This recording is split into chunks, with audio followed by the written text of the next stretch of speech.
video, I'm going to share my personal Facebook ad strategy that you shouldn't use for dropshipping in 2024. I say this because there are already countless Facebook ad tutorials out there with people claiming their strategy is the correct one that you should follow.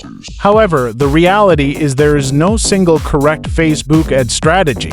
It's a game of testing, and the strategy that works best will depend on your specific product and niche. Whether you listen to other gurus or try my strategy, you won't know what works until you test it yourself. That being said, I'll show you the strategy that's taken my store to over $800,000 in revenue over the past few months. You can then decide if you want to give it a try. For the testing phase, I'll use a toaster lamp as an example. I'll create a new campaign in Facebook Ads Manager, selecting the sales objective and a manual campaign. I'll name the campaign after the product and leave most settings at the default.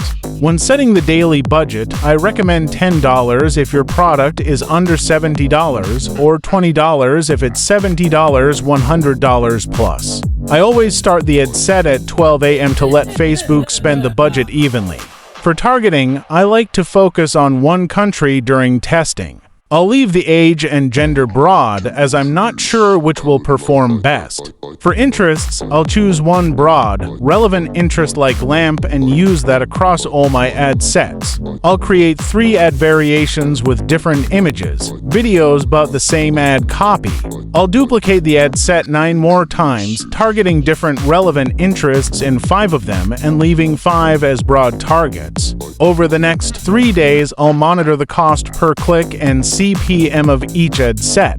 Any with a CPC over $2 or CPM over $50 will be paused. I'm looking for at least 1 to 2 purchases per ad set by day 3. Once I've identified the winning ad creative and top-performing ad sets, I'll create a new winning stack ad set that combines the best interests. I'll also create a winning broad ad set with no interests but the same winning creative.